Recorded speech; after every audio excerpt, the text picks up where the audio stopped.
Bonjour, je voudrais raconter dans cette vidéo la vie et puis aussi l'âme d'une sainte libanaise, la première sainte canonisée par l'Église catholique et qui venait de l'Église catholique maronite du Liban, sainte Rafka du Liban, autrement dit en français sainte Rebecca. Pourquoi sa vie est-elle si importante? Eh bien, simplement en la lisant, en la découvrant.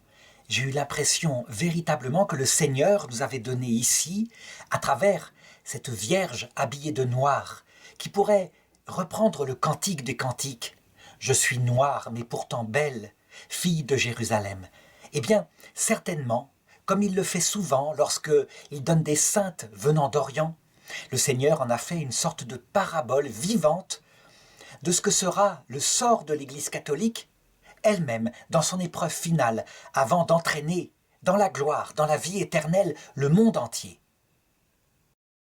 En effet, on va le voir, tout dans sa vie, tout ce qui lui arrive, les épreuves les plus grandes, les maladies, son œil perdu à un moment donné, et puis sa mort elle-même, tout a un sens symbolique, tellement biblique que, manifestement, un peu comme on pourrait le dire de sainte Mariam Bawardi, qui eut le même phénomène en contemplant sa vie selon son sens allégorique, eh bien, on comprend ce passage méconnu du catéchisme de l'Église catholique au numéro 675 qui parle des épreuves finales de l'Église et que je voudrais rappeler ici.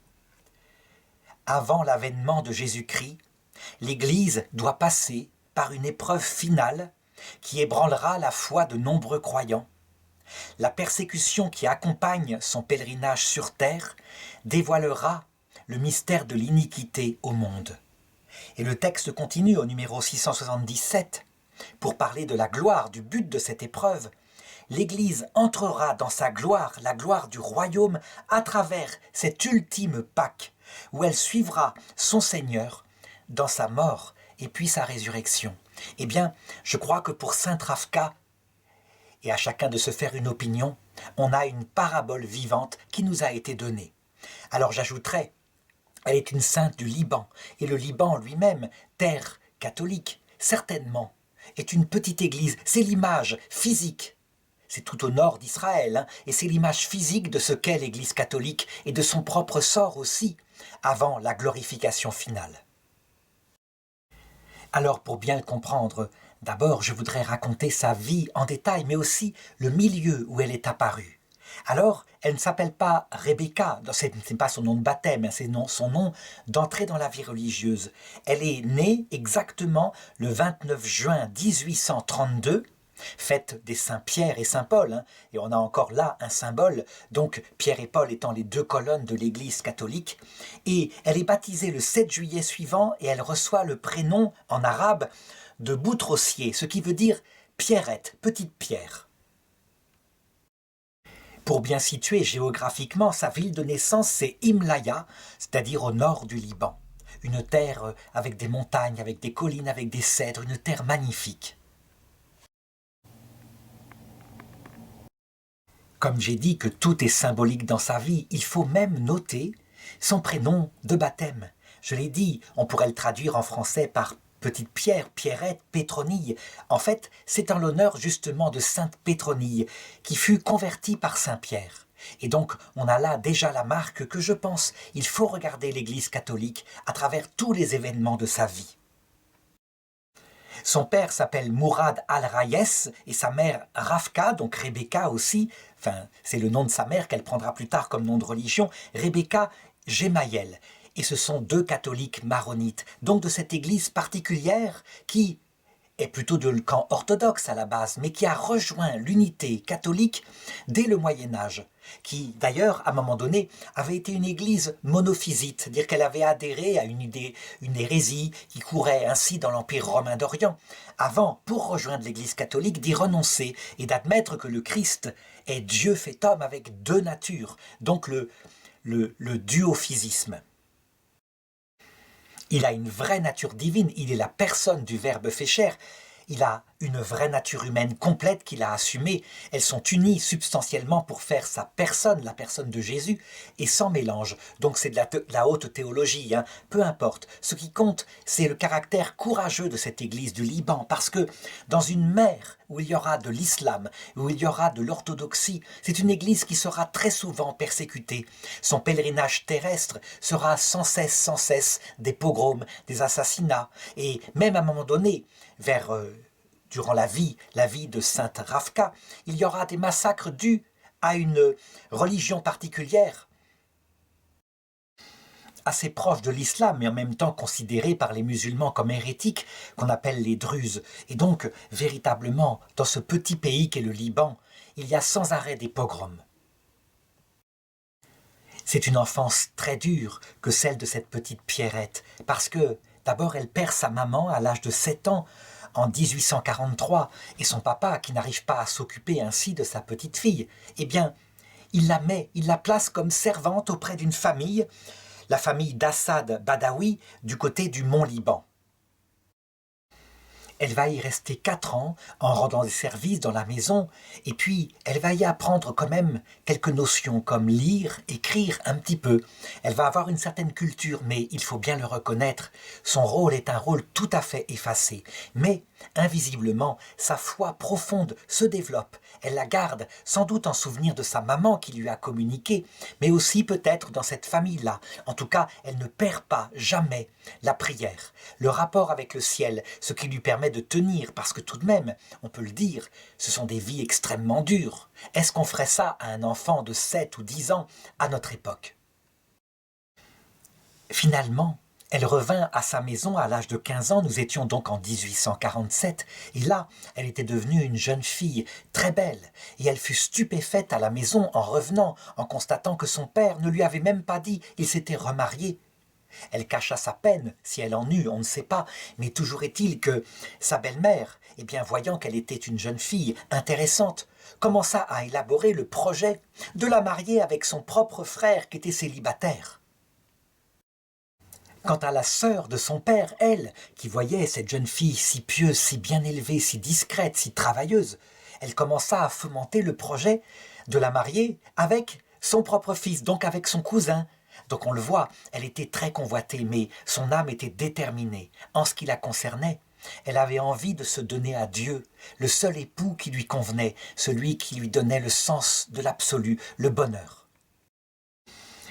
On n'a pas beaucoup de renseignements sur sa vie intérieure, je l'ai dit. À l'extérieur, on voyait bien cette beauté, cette jeunesse, mais la vraie beauté intérieure était cachée, et elle ne se confiait pas beaucoup. Mais on a quelques détails par la suite qu'on obtint par confidence lorsqu'elle fut religieuse, et elle priait de tout son cœur, elle priait la Vierge Marie en particulier, afin qu'elle protège son vœu de se consacrer à son fils, et qu'elle l'amène à bon port. Évidemment, à cette époque-là, est-ce que les femmes, les jeunes filles en particulier, avaient leur mot à dire dans une société assez patriarcale? Sans doute non. Eh bien, elle se détermina. Elle reçut aussi l'aide de Dieu par un appel objectif et extérieur. Là, il faut que je m'arrête. Habituellement, on se demande ce que c'est que cette vocation. Vocation qui veut dire appel. Est-ce que c'est une vocation qu'on entend extérieurement, une voix qui parle? Habituellement, non. C'est plutôt un désir très fort dans le cœur qui nous porte à tout consacrer à Dieu dans la vie religieuse. Eh bien, en ce qui la concerne, puisque Dieu voulait faire de sa vie une sorte de signe extérieur pour nous, elle va recevoir l'appel extérieur. Un jour, alors qu'elle se rend à Notre-Dame de la Délivrance, près de la ville de Big Faya, eh bien, elle est accompagnée de 2 autres femmes, elle est en prière dans l'église, et tout d'un coup, elle entend une voix extérieure qui lui dit très clairement « Tu deviendras une sœur ».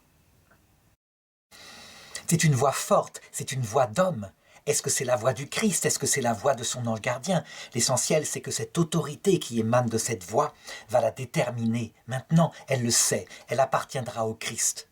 Son père et sa belle-mère et puis sa tante vont faire d'autres tentatives pour la marier, évidemment pour la récupérer au service d'un homme sur la terre, et rien n'y fera, elle y résiste. Mais elle va y résister longtemps, dans le silence de son cœur, parce que, en fait, finalement, elle ne concrétise ce projet d'entrer dans la vie religieuse que en 1859, donc à l'âge de 27 ans. Et elle entre dans un petit ordre religieux qui a été fondé par le père Joseph Gemayel. Est-ce que c'est quelqu'un de sa famille? Je ne sais pas. Mais toujours est-il que c'est un ordre consacré à la Vierge Marie. On les appelle là-bas les Mariamettes. Et son entrée va se passer le plus simplement possible. Je veux dire que du côté de l'ordre religieux où il y a une mère supérieure, eh bien, elle l'admet comme ça, simplement, sans même l'interroger sur sa vocation. Elle la reçoit. C'est quelque chose d'extraordinaire qui montre que, quand la Sainte Vierge prend les choses en main, tout s'arrange, tout s'aplanit, et que les difficultés elles-mêmes qui se posent, eh bien, deviennent parfois un chemin droit, plat, pour faire la vocation. Mais le ciel, personne ne pourra l'arrêter quand il a décidé quelque chose.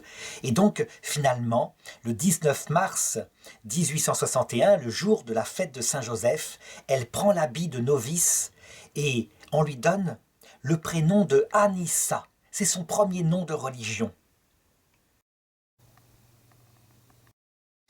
En fait, on l'a admis comme sœur converse, c'est le nom qu'on donne en Occident. On pourrait dire comme sœur domestique, ça veut dire qu'elle sera au service, humblement, en faisant par exemple la cuisine ou des tâches ménagères. Elle sera au service de l'Église, comme cela, et ça lui va très bien. Il faut le remarquer, l'Église, dont elle est, je pense, l'image, elle est servante des serviteurs de Dieu. Elle n'a que ce rôle-là. L'Église visible, extérieure, telle que nous la voyons avec le pape, les évêques, etc., est amenée à disparaître. Elle est un instrument, tant que nous sommes sur terre, afin d'emmener les âmes vers la vie éternelle. Et dans l'autre monde, il n'y aura plus de prêtres, puisque nous verrons Dieu face à face. Dieu sera lui-même directement dans notre cœur. Mais sur terre, l'Église est appelée à être servante des serviteurs de Dieu. C'est d'ailleurs le titre premier que se donne le successeur de Pierre, le pape de Rome. Il est le serviteur des serviteurs de Dieu. Et donc, après un temps de noviciat où on lui apprend la vie spirituelle et aussi les règles de la vie monastique, elle doit s'y faire. Elle est entrée assez âgée, donc il y a tout un apprentissage. Eh bien, elle est amenée admise à prononcer ses premiers vœux et elle est envoyée avec une autre religieuse qui s'appelle sœur Marie Gemayel, donc peut-être encore de sa famille. Eh bien, elle travaillera au séminaire jésuite de Gazir. Et là, tout simplement, en tant que cuisinière, elle fait la cuisine et elle nourrit les séminaristes qui se préparent au sacerdoce. Ce petit rôle-là qui paraît secondaire. On dit souvent, mais on réduit les femmes à cela, à être des servantes, à faire la cuisine. Eh bien, il faut remarquer ce qui en sortira plus tard. Il faut vraiment le remarquer, parce que ça aussi c'est symbolique. Parmi les séminaristes, il y avait Elias Ouaké, ainsi que Boutros El Zorgbi, qui deviendront plus tard, respectivement, patriarches et archevêques de l'église maronite libanaise. Qu'est-ce que ça signifie au point de vue allégorique? Eh bien, souvent, les tâches méprisables qu'on donne aux femmes en disant « elles ne sont que des femmes ». On verra de l'autre côté, Jésus l'avait prévenu, les premiers seront les derniers, tout est retourné. On se souvient maintenant de Sainte Rebecca. Elle est véritablement une figure lumineuse du Liban. Et qui se souvient de l'archevêque et du patriarche? Eh bien, au ciel, celui qui se donne en premier à ce qui est petit, ce qui n'est pas repéré, sera sûrement plus grand aux yeux de Dieu. Et c'est en particulier le destin de la Vierge Marie. Donc elle travaille, petite souris laborieuse, à la cuisine, sans se plaindre jamais, au service simplement de son Dieu, à travers cette tâche. Et puis, comme elle a un peu de temps libre, évidemment, la cuisine ne lui prend pas toute la journée, alors, elle qui a appris un peu à lire, elle commence à étudier des choses. Par exemple, elle étudie l'arabe, mais aussi la calligraphie arabe, donc cette écriture particulièrement artistique. Elle va même s'intéresser aux mathématiques. Et puis, à un moment donné, ses supérieurs se rendent compte que peut-être on pourrait lui donner quelques rôles spirituels, qu'elle ne soit pas simplement dans des tâches matérielles. Donc en 1860, elle va être envoyée à Der el-Karmar pour enseigner le catéchisme. Là encore, tout est à prendre d'une manière symbolique. Ça veut dire, c'est la plus grande des tâches. Qui pourrait faire mieux?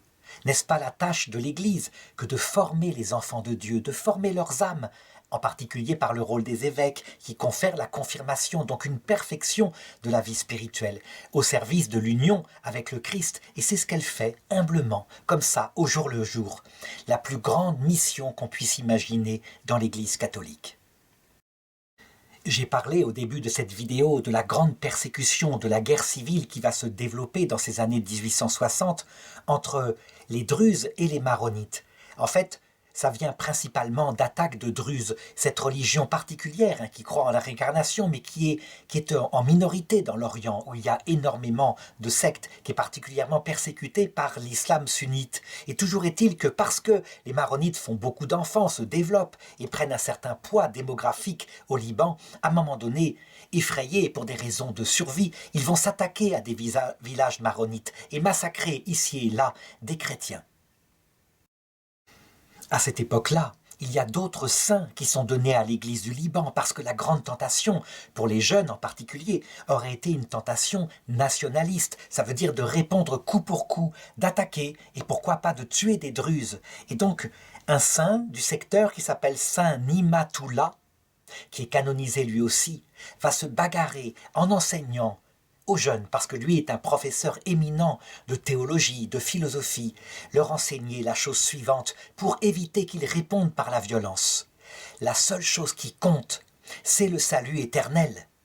Donc, qui leur indique bien que certes le Liban c'est important, il faut aimer son pays, il faut y demeurer, mais il y a quelque chose qui ne passera jamais, c'est la vie éternelle, qu'on ne gagne pas en tuant celui qu'on considère comme son ennemi.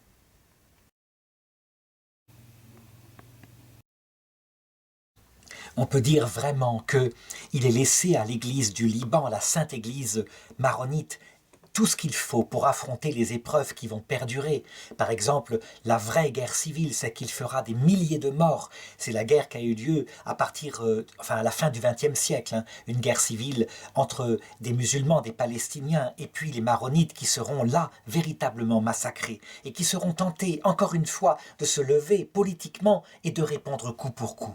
En tout cas, pour ce qui la concerne, elle, Anissa, elle fait son travail comme cela et elle assiste à ces persécutions, à ces bandes armées de jeunes Druzes qui veulent massacrer des chrétiens. Elle va faire un geste à ce moment-là qu'il me faut raconter parce qu'il est typique, encore une fois, de ce que c'est que l'Église et de ce que pourrait faire la Vierge Marie pour nous sauver et nous donner la victoire finale.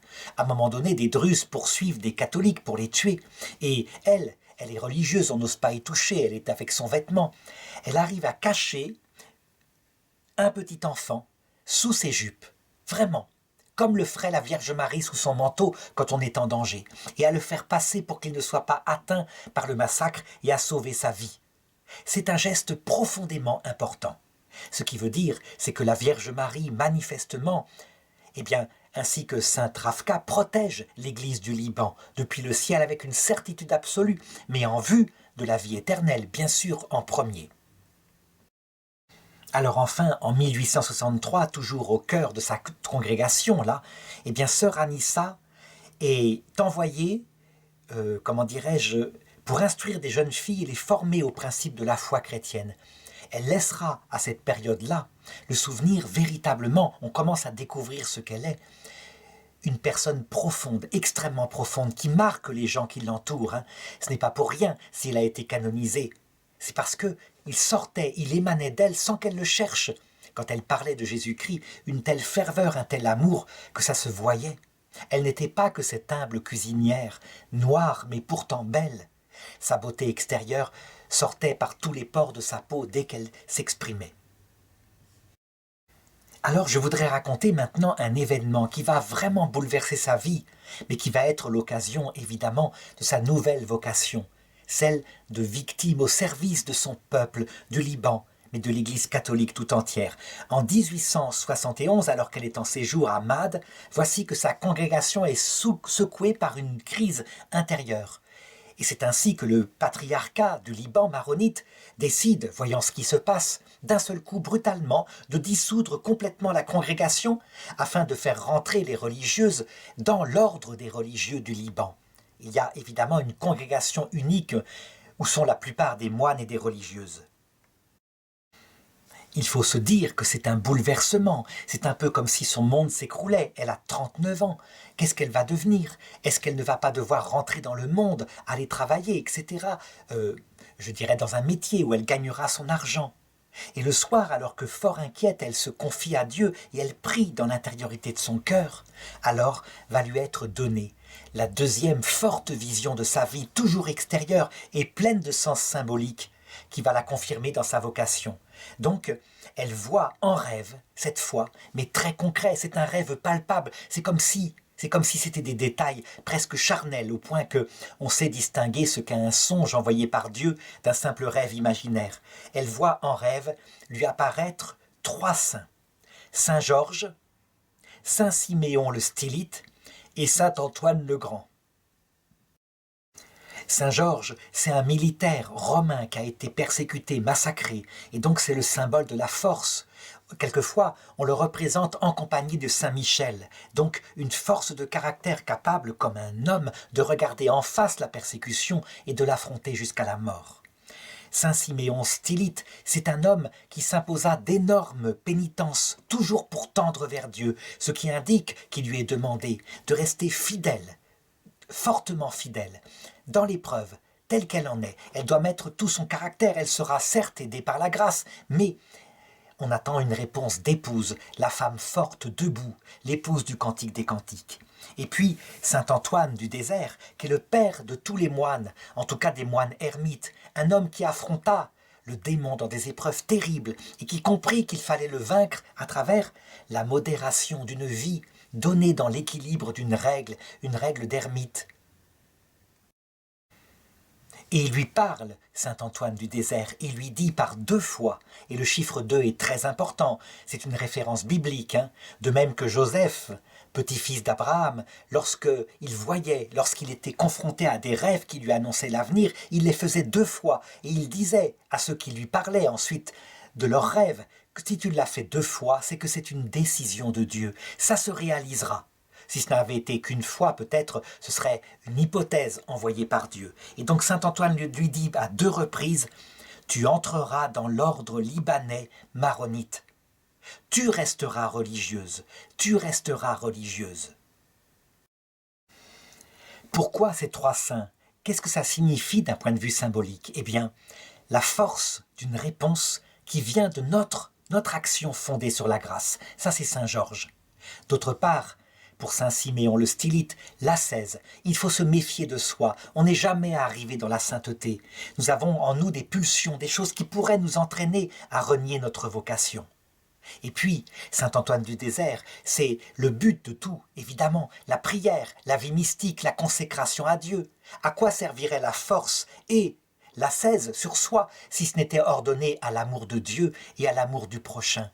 Ainsi, une sorte de règle de vie lui est donnée pour se prendre en main, comme l'épouse libre au service de son Seigneur, et marcher courageusement le reste du chemin. Elle entre aussitôt, après une telle vision, dans la confiance totale, et effectivement, encore une fois, le chemin va s'aplanir, donc les épreuves qu'elle vit servent encore une fois à façonner son âme, et avec l'aide de Antoun Issa, elle va être mise immédiatement dans l'ordre, elle va même recevoir l'habit le 12 juillet 1871, elle prononce ses vœux le 25 août 1871, et c'est là qu'elle reçoit, plutôt qu'elle accepte de prendre le nom de Ravka, le nom de sa propre mère. Elle est devenue sœur Rebecca. Et elle est redevenue elle-même, mais les sœurs qui sont entrées dans l'ordre avec elle et qui la voient vivre avec cette bonté, cette douceur qui émane d'elle, et ça c'est très difficile de se le représenter en n'ayant que des photos, ou plutôt des représentations d'elle. On a bien ici une photo où elle est parmi d'autres sœurs, mais ça ne se voit pas, elle est toute effacée. Eh bien, en tout cas, celles qui la connaissent savent que sa prière est puissante, et donc elles se remettent à sa prière dès qu'elles le peuvent. Elles savent qu'elle sera comme un paratonnerre pour elles toutes et pour leur vocation. On la voit par exemple sur cette photo, elle est tout en haut à gauche et donc tout à fait discrète, non repérable.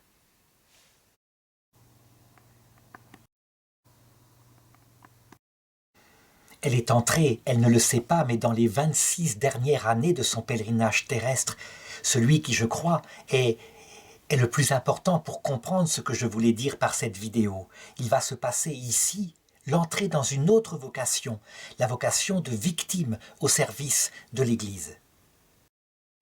La scène que je vais raconter se passe en 1885, donc elle est âgée maintenant de 53 ans, et ce jour-là, en suivant la règle, il y a une promenade qui est organisée pour les sœurs, parce que je l'ai dit, la vie religieuse ne peut pas être tout le temps tendue dans la prière ou dans le travail. Il faut des moments de loisir.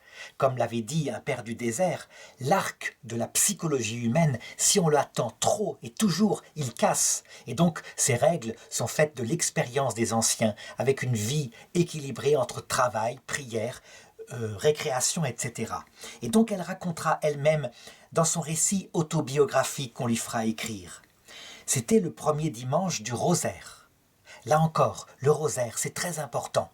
Ça veut dire que c'est en lien avec cette place particulière que prend la Vierge Marie depuis le cycle de ses apparitions qui a commencé dans l'Église catholique en 1832 à l'apparition de la rue du Bac. Je n'avais pas accompagné mes sœurs. Avant de partir, chacune des religieuses est venue et m'a dit « Priez pour moi, ma sœur. Il y en a qui m'ont demandé de réciter 7 dizaines de rosaires. » Pour elles. Et donc je suis allé à l'église et j'ai commencé à prier pour mes sœurs. Et voyant que j'étais en bonne santé et que je n'avais jamais été malade de ma vie, j'ai prié Dieu de cette manière. « Pourquoi, ô mon Dieu, vous êtes-vous éloigné de moi ? Et m'avez-vous abandonné? Vous ne m'avez jamais rendu visite, malade. Est-ce que, Seigneur, tu m'as peut-être abandonné? » Et ensuite elle poursuit en disant « Seigneur, moi je voudrais tellement participer à ta passion rédemptrice. Je m'offre pour cela, si tu le veux, prends ce que tu veux de moi. » Certains se disent, il ne faut pas faire de prière comme cela, il ne faut pas s'offrir en victime spontanément, le Seigneur pourrait nous prendre au sérieux. Je dirais, oui, quand on est une maman, une mère de famille avec des jeunes enfants, ou quelqu'un qui a des responsabilités, il faut éviter de le faire, mais elle est tout entière consacrée à Dieu. Après tout, sa vie ne lui appartient pas, elle est dans le même état que la Vierge Marie, à qui l'ange ne demande pas. Voudrais-tu concevoir un fils? Mais il lui dit, voici que tu vas concevoir un fils, parce qu'elle a déjà tout donné.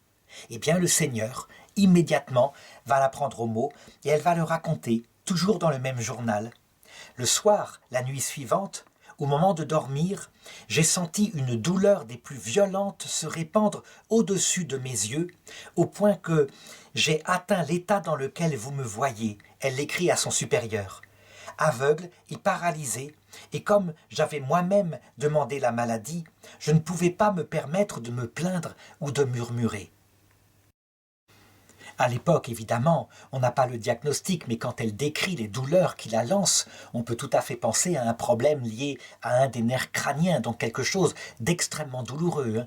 C'est cette même douleur qui, par exemple, pour le frère de Marthe Robin, Henri Robin, avait tellement été pénible qu'il finit par se suicider, à la grande douleur de sa sœur, qui avait ensuite prié pour son âme, afin qu'il sorte du purgatoire. Et donc, on ne peut même pas imaginer la grandeur, la puissance de ces douleurs, si ce n'est par les traitements qu'on va essayer de lui donner. Ce que je vais raconter là, évidemment, est stupéfiant. À notre époque, ce serait considéré comme une faute professionnelle, mais en même temps, il faut comprendre l'époque où on est et la douleur extrême qu'elle vit. Et donc, on finit par l'envoyer chez un médecin américain qui, paraît-il, est un excellent oculiste et qui peut-être pourra l'opérer.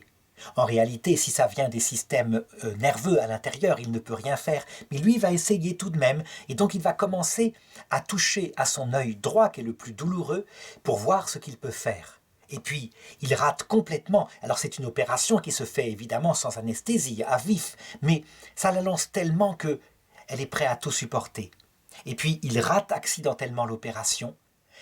On peut dire, je ne sais pas comment ça s'est fait, mais il lui arrache l'œil carrément, et l'œil tombe par terre. Et elle aurait pu s'énerver en disant « Mais quand même, faites attention, docteur, vous auriez pu faire attention, pas du tout. » Elle lui dit « Docteur, ne vous inquiétez pas. Pour la passion du Christ que vous me faites vivre, que Dieu bénisse vos mains et qu'il vous récompense. » qu'est-ce que ça signifie d'un point de vue symbolique, cette opération qui évidemment la défigure? Et donc sa beauté n'est plus maintenant qu'intérieure. Hein. Si elle est représentée très belle, c'est parce qu'elle était jeune, mais en réalité, elle n'appartient plus qu'à Dieu. Ça signifie sans doute spirituellement ce qu'elle vivait profondément et que Sainte Thérèse d'Avila a appelé la nuit de l'esprit. Ça veut dire que l'œil qui symbolise la lumière de l'intelligence, quand il lui est arraché, ça veut dire qu'elle ne voit plus que d'un œil. Elle ne voit plus que d'un œil. Elle a perdu une grande partie de la compréhension de ce que Dieu lui veut. Et lui, Dieu, en la faisant passer par cette nuit de la foi, qu'on ne peut même pas imaginer, hein, qui est bien plus douloureux que les douleurs physiques, il est en train de façonner son cœur. Son cœur est comme mort à elle-même, mais tant pis, elle s'offre au jour le jour. Elle est la victime du Christ. Et ses souffrances sont non seulement pour le Christ, afin qu'il souffre moins à sa croix, parce que c'est ainsi. Dieu qui est au-delà des temps, il voit 2000 ans plus tôt ce que fera cette petite sœur, et donc il en est soulagé, lui qui porte les souffrances du monde. Ça explique très probablement pourquoi Jésus n'est resté crucifié que 6 heures. Il a été aidé, il est aidé par nous qui nous offrons pour lui, évidemment. Et ces souffrances, elles sont aussi hyper utiles pour les âmes qui ne connaissent pas le Christ et qui passent par des moments de douleur sur la terre ou dans le purgatoire de l'autre côté, 1000 fois plus fort que ce qu'on peut imaginer. Nous sommes, nous, chrétiens, donc nous savons le sens de la croix, ce qui fait qu'on comprend pourquoi on doit passer par un temps. Dieu façonne en nous un cœur kénos, c'est le mot grec, ce qui veut dire mort à soi-même, en vue de voir le Dieu trinitaire, qu'on ne peut pas voir sans mourir à soi-même, tant ce Dieu lui-même est infiniment humble. On ne pourrait pas supporter la vision béatifique sans cet apprentissage. Mais évidemment, notre croix à nous est légère puisqu'elle a un sens. Mais la croix des athées et la croix des mauvais larrons, que le Christ leur impose aussi pour la même chose, pour les conduire peu à peu par des séries de préparations vers la même vie éternelle, elle est infiniment plus lourde. Il suffit de se mettre dans l'idée. Imaginons que nous soyons maintenant athées, avec la vie qui passe à toute allure, et puis l'inconsistance de nos amitiés et la mort qui se profile. Ces gens sont désespérés. La croix sans la lumière du Christ est bien plus lourde. Et donc, un œil qu'elle a perdu montre cette nuit de l'esprit, parce que, puisqu'elle doit porter pour une partie du monde la souffrance, alors, le seul trésor qu'est le Christ, qui est son trésor, le trésor de son cœur, lui est en partie enlevé, afin qu'elle puisse l'offrir pour le salut de ses frères. Alors très concrètement, Sainte Rebecca, quand des gens arrivés de l'autre côté, des jeunes Libanais en particulier, verront que toutes les grâces qu'ils ont reçues dans leur vie venaient de la prière de cette petite religieuse ignorée qui faisait la cuisine dans un monastère. Pourquoi ça les aide à aller au paradis? Parce qu'ils sont bouleversés par un tel amour offert victime, une communion des saints incroyable. Et du coup, ils ont moins à passer par la nuit de l'esprit et la souffrance. La compassion, l'admiration, la reconnaissance pour cette bonté du Christ, de la Vierge Marie, de Sainte Rebecca, les bouleverse et provoque le même effet, un cœur brisé, un cœur repentant, un cœur reconnaissant. En tout cas, pour cette petite sœur-là, de plus de 50 ans, défigurée, rien n'est perdu de la part de ses autres sœurs qui savent profondément que c'est une sainte, que c'est une unie à Dieu. Et donc, à un moment donné, quand l'archevêque, l'ordre libanais, maronite, décide de fonder un nouveau monastère, le monastère Saint-Joseph al-Dar, à Jbarta Batroun. Donc, c'est en 1897, elle est maintenant âgée de 65 ans. Eh bien, 6 moniales sont nommées pour aller là-bas, dans ce nouveau monastère qui s'appelle Saint-Simon. Et toutes demandent unanimement que sœur Ravka les suive, parce qu'elles veulent qu'elle soit avec elle. Elles savent que sa prière sera la prospérité spirituelle de leur monastère. Et sœur Rebecca accepte dans l'obéissance, tandis que c'est mère Ursula Domit, qui est originaire de la ville de Mahad, qui est nommée supérieure de ce nouveau monastère.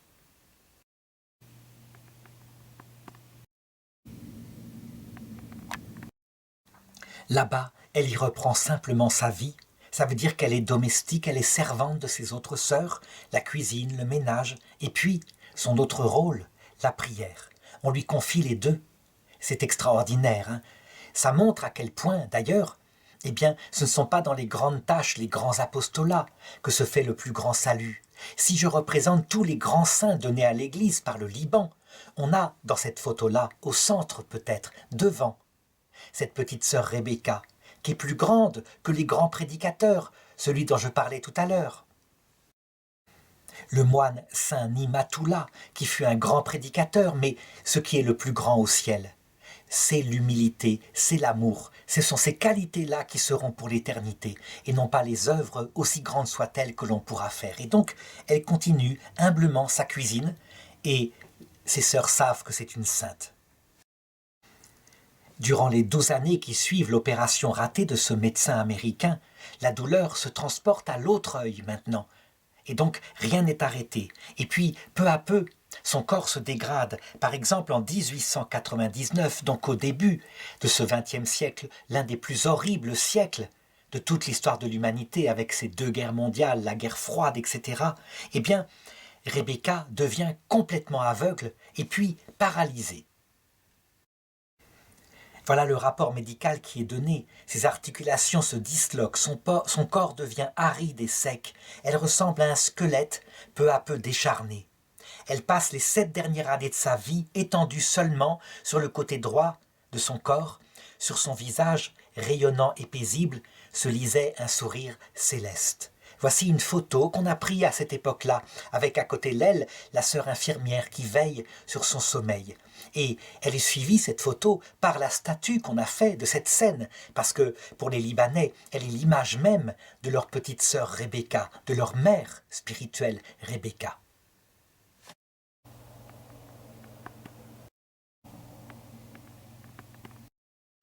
Là encore, il faut que je m'arrête un instant. Je parlais tout à l'heure de l'épreuve finale de l'Église. Oui, nous pouvons maintenant le savoir. L'Église catholique, à la fin, lors de sa dernière épreuve, à la toute fin de sa vie, avant que ne vienne l'Antéchrist sur terre, sera paralysée, incapable d'apostolat. Et même, une grande partie des chrétiens ne comprendront plus ce que leur veut le Seigneur. Ce sera donc une nuit de l'esprit, mais est-ce à dire que tous les chrétiens seront ainsi dans le désert, l'aridité, et feront un peu comme les apôtres qui disparurent à la croix, qui ne furent pas présents, sauf Saint Jean, le tout jeune Saint Jean? Non, justement. Il y avait aussi la Vierge Marie et Marie-Madeleine, mais la Vierge Marie, c'est la reine, c'est celle qui sait parfaitement ce qui est en train de se passer. À la croix, on peut le savoir, on le sait dans notre foi. Tout ce qui a été fait dans son enfance, son immaculée conception, trouve maintenant son accomplissement. Elle est l'épouse, elle représente l'Église à elle toute seule, qui dit oui en notre nom à nous qui n'étions pas là, oui à notre Dieu, pour une alliance éternelle. Elle nous représente et voilà pourquoi elle est devenue la Vierge Marie, la mère de tous les vivants, de l'Église tout entière. Ce que je veux dire, c'est qu'en regardant ainsi Sainte Rebecca, sur son lit, devenue toute vieille, toute paralysée, toute sèche, elle n'a plus aucune beauté extérieure. Telle sera l'Église vers la fin du monde. Et beaucoup la quitteront à cause de cela, sauf ceux qui auront bien voulu mettre leur cœur à imitation du cœur de la Vierge Marie, le samedi saint, et qui sauront qu'alors que tout semble perdu, en fait, tout est en train d'être gagné. Bien sûr, puisque c'est l'humilité et c'est l'amour dans l'absolue invisibilité, qui provoque la défaite du démon et la victoire éternelle. Évidemment, c'est contre-intuitif, il faut une vraie vie contemplative. Et donc, si nous avons la Vierge Marie pour nous le signifier, et puis l'Église qui le donne dans son catéchisme au numéro 675, 76, 77, nous avons aussi, pour le Liban et pour l'Église universelle, Sainte Rebecca, qui l'a vécu. Et donc, nous devons contempler sa vie pour être bien présents le jour où nous devrons vivre le martyre de l'Église et ne jamais faire comme les autres apôtres qui se sauvèrent, mais rester toujours présents dans la joie parce que la victoire est proche. On sait plus tard, il y aura évidemment des médecins qui feront le diagnostic que Sainte Rebecca était atteinte de tuberculose osseuse, c'est ce qui expliquait son martyre. Mais surtout, dans ce corps paralysé, il y a cette paix profonde, ce sourire toujours pour ses sœurs, cette générosité, cette joie, c'est un petit pinson plein de lumière et la garder, l'aider, être auprès d'elle, dans sa chambre, dans sa cellule monastique, c'est une joie pour les autres sœurs qui en retirent une grande consolation spirituelle. On peut imaginer que ça ressemble un peu à ce qu'a dû vivre Sainte Marie-Madeleine qui ne comprenait rien le samedi saint auprès de la Vierge Marie, qui véritablement lui communiquait sa joie en disant « Mais tu verras, il va ressusciter. Non, j'irai au tombeau, j'irai mettre de l'huile, mais il ne sera plus là. J'irai quand même. » Voilà la Vierge Marie, elle avait tout compris, et Sainte Marie-Madeleine alla tout de même au tombeau et le Christ lui apparut. Alors certains, je sais, certains disent « mais c'est trop fort, c'est trop mystique, et puis est-ce que ce n'est pas du masochisme que cette espèce d'offrande de la souffrance? Est-ce que la religion catholique n'est pas quelque part un peu masochiste ?» Il faut bien comprendre, ce n'est pas la souffrance elle-même, c'est le fait qu'il n'y a pas de plus grand amour que de donner sa vie pour ce qu'on aime. Et donc, manifestement, là, sa vie au jour le jour, dans un martyre total, signifie pour le monde entier à quel point elle aimait son Dieu et elle aimait nous, ses enfants qui sommes encore sur la terre. Et donc, Sainte Rebecca est une de ces saintes vierges au ciel, avec la Vierge Marie qui travaille à notre salut parce qu'elle est tout amour et aucunement retour sur elle-même. Un autre petit signe dans Sainte Rebecca, c'est que jusqu'à la fin de sa vie, ses mains étaient restées intactes et elle les a utilisées jusqu'au bout pour tricoter des chaussettes et confectionner des vêtements pour les pauvres, ceux du Liban. Elle remerciait Dieu pour l'usage de ses mains tout en remerciant Dieu de lui avoir permis de partager les souffrances de son Fils. Ça encore, c'est symbolique. Ça veut dire que lorsque l'Église nous semblera paralysée au point de ne plus pouvoir rien faire, en fait, c'est là où elle travaillera le plus au salut des hommes, bien plus que tous les apostolats, que saint François Xavier qui était parti en Inde et qui avait donné sa vie dans des baptêmes par dizaines de milliers de personnes. On peut le dire, l'humilité et l'amour conduisent davantage à la victoire que toutes les actions du monde. Vers la toute fin de sa vie, alors qu'il ne lui reste plus que quelques jours de pèlerinage terrestre, eh bien, nous sommes le jour de la fête du corps du Christ. Donc, le Christ qui s'est fait Eucharistie pour venir habiter dans notre cœur, évidemment. Et là, les sœurs ont la stupéfaction de la voir qui est descendue de son lit, qui est tombée par terre et qui a réussi à ramper jusqu'à la chapelle afin de rendre un dernier remerciement, une dernière action de grâce à cette merveille qu'a fait Dieu en se faisant Eucharistie. Les sœurs l'interrogent et elle répond simplement « Je ne sais pas comment j'ai fait, j'ai demandé à Dieu de m'aider et soudain je me suis senti glisser du lit avec mes jambes pendantes et je suis tombée par terre et j'ai rampé jusqu'à la chapelle. » Voici une autre anecdote, toujours vers la fin de sa vie. À un moment donné, sa supérieure, donc sœur Ursula, lui demande si elle aimerait bien voir de nouveau puisqu'elle est complètement aveugle. Et sœur Ravka lui répond « Oui, j'aimerais voir pendant au moins une heure simplement pour pouvoir regarder ton visage. » Et à l'instant même, voici que Ravka se met à sourire et soudainement elle lui dit « Regardez, mère Ursula, je peux vous voir maintenant. » Et mère Ursula ne la croit pas, alors elle la met à l'épreuve, elle lui dit combien de doigts, etc. Et elle va voir juste ce qu'il faut. Elle est exaucée sur cette chose qui paraît parfaitement inutile, mais ce qui montre la délicatesse de Dieu. L'épreuve qu'elle vit vient bien de Dieu. C'est une souffrance surnaturelle, bien sûr. Ensuite, nous arrivons 3 jours avant sa mort, donc le 20 mars 1914, et là, elle dit à ses sœurs « Oh, vous savez, je n'ai pas peur de la mort, je l'attends depuis si longtemps. Et vous savez, Dieu me laissera vivre ma mort. » C'est quelque chose de très important.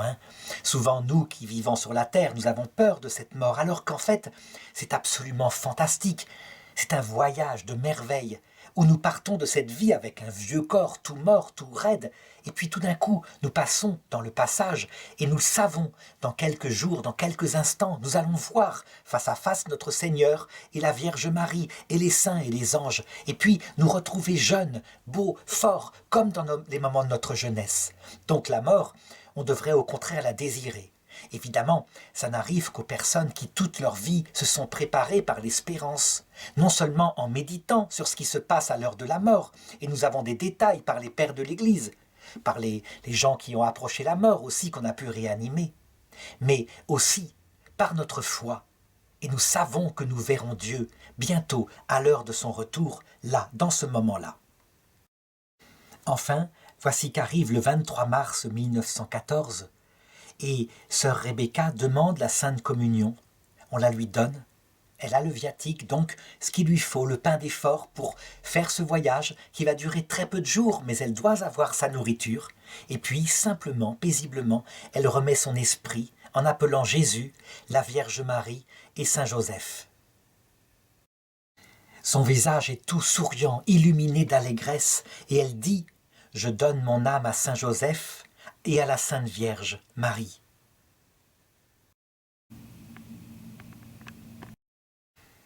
Elle est enterrée le lendemain, au milieu d'une foule qui est venue, évidemment, qui sait que ce n'est pas n'importe qui.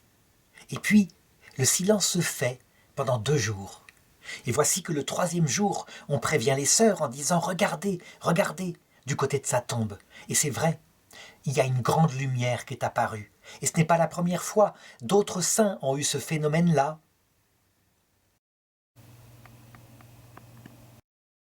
D'autres saints du Liban en particulier, comme Saint Nimatoula, justement, dont je parlais tout à l'heure, ce grand théologien, mais aussi, évidemment, Saint Charbel Maklouf, celui qui est connu jusqu'en Occident. Eh bien, pour elle, ça va être la même chose.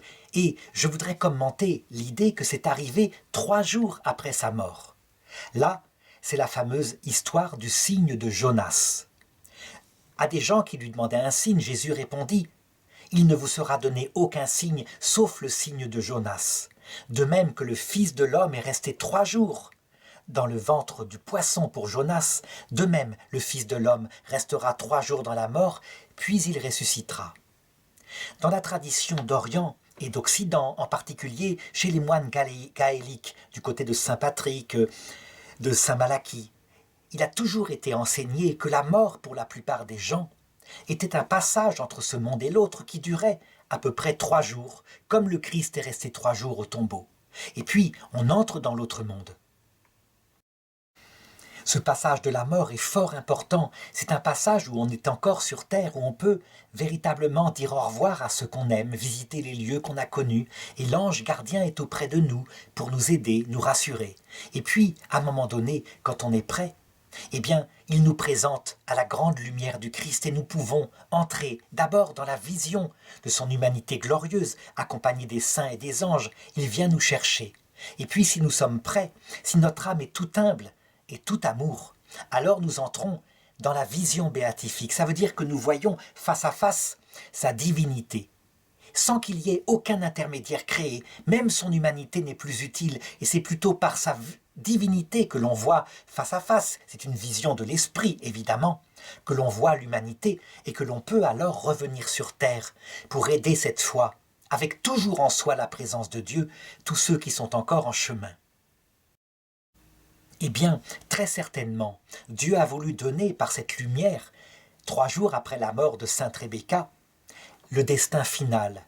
L'Église, quand elle passera par son mystère de kénose, suivra le chemin du Christ. C'est ce que disait le catéchisme de l'Église catholique tout à l'heure. Elle le suivra au tombeau. Et pendant quelque temps, les gens se réjouiront en disant « On s'est débarrassé enfin de cette Église ». Ce n'est pas vrai. Elle ressuscitera. Et quand elle ressuscitera, elle apportera au monde entier, tous en même temps, le retour du Christ. Et les gens qui avaient été tellement éloignés de ce mystère d'amour, qui avaient été, je dirais, subjugués par l'Antéchrist qui leur avait fait croire que c'était lui le vrai Dieu, se précipiteront vers le Christ qui est amour, qui est humilité, et l'aimeront en quantité tellement ils avaient vécu un temps de désert.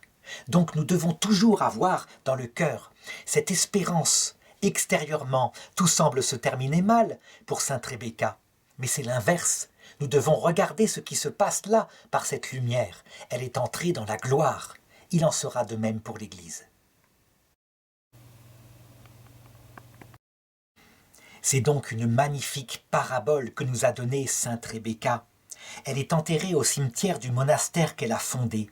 On a établi ensuite toute une série de statues pour montrer qui elle était. Et je crois c'est la plus touchante des saintes que nous a donné l'Église catholique du Liban.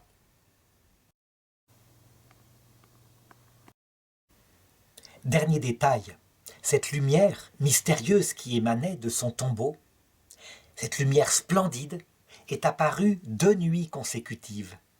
Qu'on se souvienne ce que j'avais dit, 2 fois. Ça veut dire, ce que j'ai annoncé là se réalisera certainement. Ce n'est pas une vague promesse. Nous verrons tout ce que j'ai dit. L'épreuve finale de l'Église, l'aspect extérieur perdu, un peu comme la beauté de sainte Rebecca avait disparu, la perte d'un œil, puis des 2, paralysé sur un lit, incapable de prêcher, puis une mort apparente, et puis, la victoire finale, avec l'humanité qui est entraînée à sa suite, dans le salut éternel, sauf évidemment ceux qui le refuseront, mais ça c'est autre chose, c'est le blasphème contre l'Esprit Saint.